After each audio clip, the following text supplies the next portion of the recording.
Короче, у моего компьютера магическим образом оказался Омни, который внимательно наблюдал за подготовкой к бою. Так вот он загазлатил меня в том, что я неправильно пользуюсь инвентарем. Я просто зажимаю клик на артефакте и перетаскиваю на перса, а он говорит, что ты нуб и опозорился, и есть же кнопочка «Надеть», которая сэкономит аж 9 сотых секунды.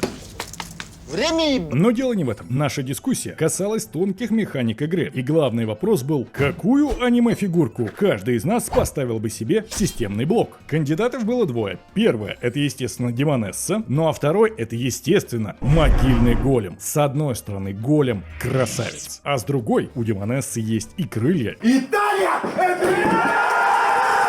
В голове каждого ГВДшника существует базисное знание. Ты не можешь вступить в хоть какой-либо бой со своим героем, если у него не будет оружия в правой руке. Это настолько фундаментальная штука, что ее даже не обсуждают. Но спустя столько лет игрового процесса этот момент все-таки обсудили. А поводом послужил бой игрока Hellmaster, который перед сражением был одет в арендованный сет, а в бою оказался без него. И что самое главное, без оружия в правой руке. Это потеря потерь! Пацаны на форуме выдвинули рабочую версию. Скрипт на ивенте проверил персонажа на наличие артефактов, и они были. Но вот в этом промежутке до непосредственного запуска самого боя у артефактов закончилась аренда. Они слетели с персонажа, и в бою их уже не было. Нашли таки лазеечку! Прикольно вот еще что. Hellmaster, создавший тему на форуме и, собственно, оказавшийся в такой интересной ситуации, был благодарен пацанам. Но вот свой респект он написал с мульта. И как вы понимаете, всего одно такое неаккуратное сообщение повлекло за собой мало того, что блокировку мульта, так еще и полное разматывание протокола на предмет совместных передач, коих оказалось на 850 тысяч. Я больше ничего не скажу.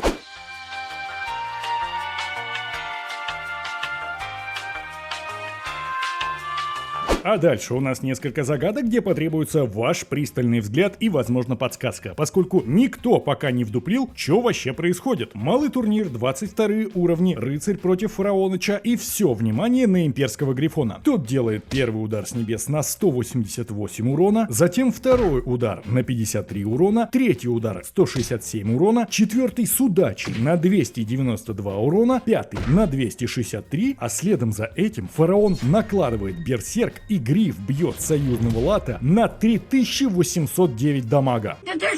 Если вы знаете природу этого явления, то напишите, пожалуйста, в комментариях. Да, берсерк увеличивает урон, но не настолько же. И сразу же обратный случай в дуэли укротителя и степашки. Какой бы ни была единичка существ и какой бы противник перед ней ни стоял, она всегда нанесет минимум одну единицу урона. Казалось бы, это тоже база, но Мегера, атакуя степного бойца под удачей, наносит ему 0 урона. 0!